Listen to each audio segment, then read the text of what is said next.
Morning. How is everybody today? How are you today? Oh, not so good. Feeling a little tired. Didn't sleep too well. Didn't find my way to the gym today. Well, part of that is because I looked at my schedule yesterday and I realized that I had to be somewhere at 10 o'clock for a coffee meeting. And then directly after that, as you know, because I told you guys last week, I have a speaking engagement for a lunch meeting. Right. I can't very well show up for those looking like a gym rat. No. And so there was no, leaving at 9:30 for a 10 o'clock meeting, getting home from the gym at 9 o'clock, that wasn't going to work. No, that's a little tight. Yes. So I realized I was going to not make it. And I think if I had gone, you would have gone today. Yeah, probably. Probably this morning I needed that little extra incentive to go. Yeah. But I got up and started getting ready to, go out to my coffee meeting. And so I told him, I said, if you're tired, stay in bed. And guess what? He just rolled over. Good idea. Good plan. I think that's really a good idea. So, we've told you guys we're not hardcore. Sometimes, you have to take the day off. So that's what we did. And I think we're fairly hardcore. You think we're hardcore? Oh yeah, I think we just have a level of reasonable. I don't even know the word to use there. Reasonableness, is that even a word? Reasonableness, we can make that word up. Sure. And sometimes we just you know what? Not today. Not today. Right. All right, fair enough, fair enough. But then I was upstairs, finishing getting ready, and I thought that we were going to, go ahead and he was going to make breakfast while we were here live. And then I hear his, that noise his spoon makes ching, against the bowl. Ching. And I come out of the bedroom and I yell downstairs, "Hey, are you eating breakfast?" He's like, "Yes, I was hungry." I was starving this morning. I couldn't wait, folks. Sorry. Well, it's the day after a fasting day, so I guess that's not absolutely surprising that he was hungry. So we're not going to make breakfast because he already ate breakfast. I had my usual, though. I did have the oatmeal. And what did you put in it today? What kind of fruit? I put the banana and the blueberries. Okay. I also had some figs while I was making breakfast. Of course. So like I said, I was really hungry this morning. Figs are good for you. And I had coffee that was left over from yesterday. Okay. I heated that up, and then I made some new coffee. And then I had the amla, the hemp, the chai, the spirulina.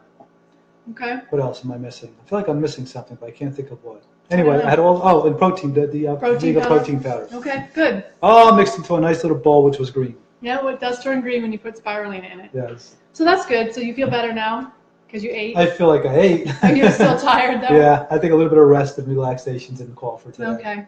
So he is going to come today to my speaking engagement at noon, and he's going to videotape the camera guy. me. Yep, he's going to do the video because that's what he does for me. Yep. So if you're coming to the Polka Dot Powerhouse to see me give my talk on, it's titled "Reduce the Chaos, Increase the Joy." He will be there, so you can say hi to him as well. No photo bombing. I posted a blurb about that on my page earlier today. But I wanted to talk to you guys about soy because Russ and I watched another documentary which we tend to do. Yes. And one of the things it talked about was soy, although it didn't really get into any details. And we've read before that soy can be bad for you because it can turn into estrogen, which obviously can mess up your endocrine levels. And there's also stuff out there about it, research about it, that says that it can mess up your thyroid. And since I already have a thyroid condition, the last thing I need to do is have something that messes up my thyroid. Correct. So last night after we watched the documentary, we went ahead and I started doing some research. Shocker. I went on Google and I started looking.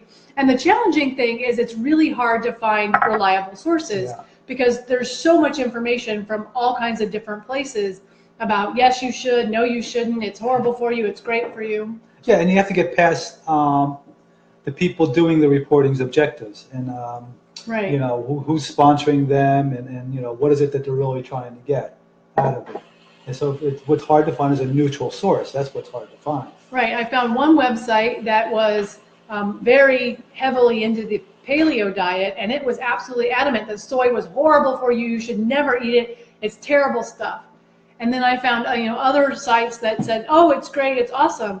Now the problem is soy is a product that is government supported.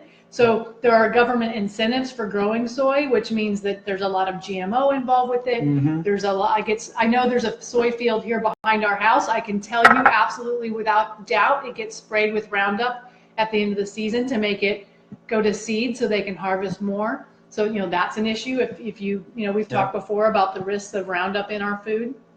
So you have to find organic soy. And I definitely found articles that said, if you're going to eat soy, make sure it says organic or non-GMO, because if it doesn't say that, it absolutely is genetically modified and is going to be loaded with pesticides, because that's the reality of soy in today's culture. And Roundup.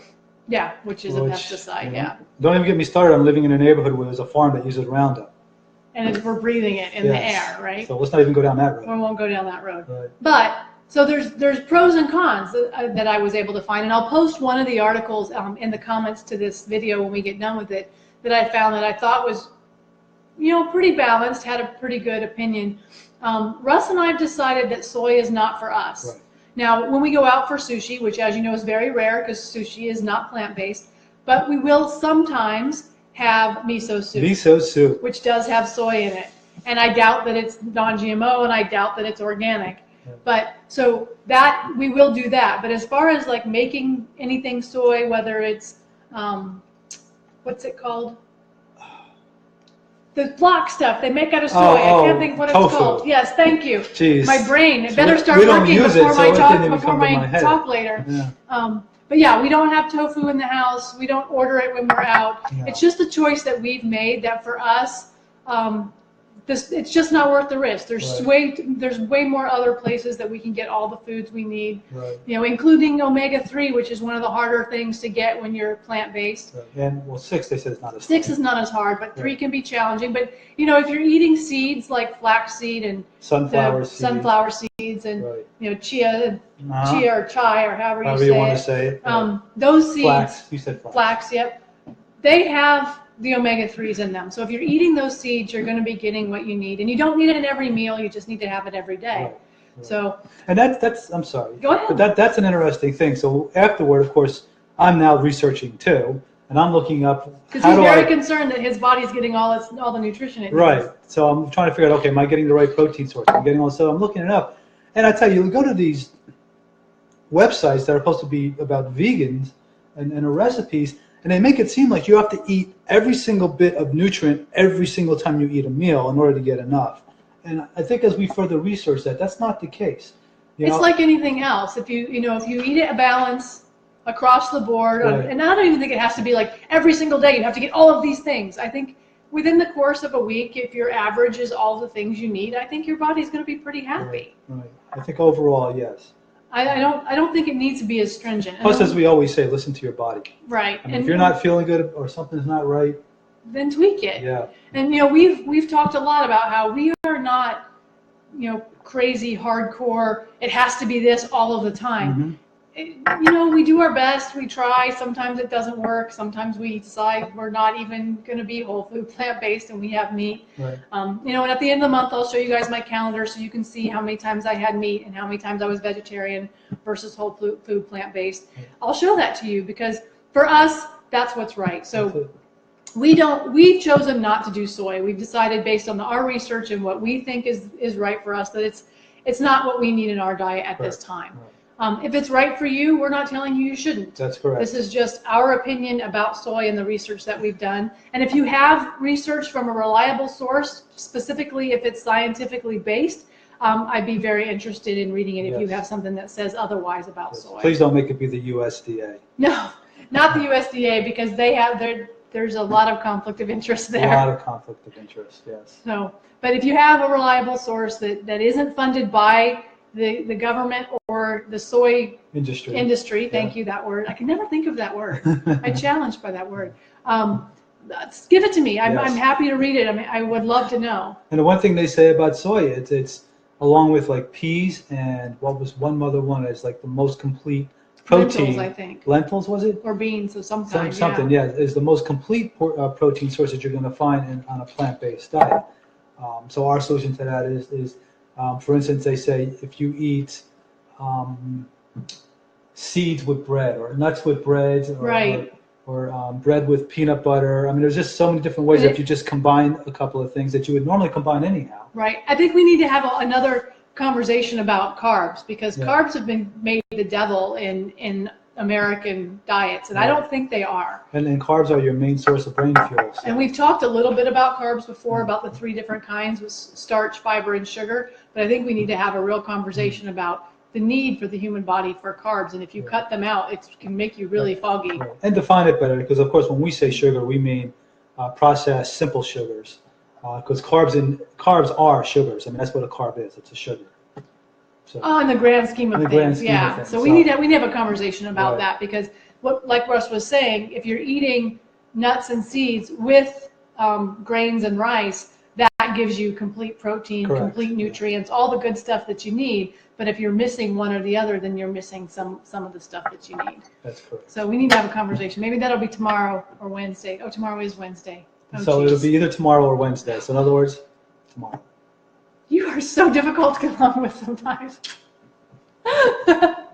Anyway, I got to go get my day started because I have to run off to a coffee meeting with a friend that's coming down from Pennsylvania to see my talk.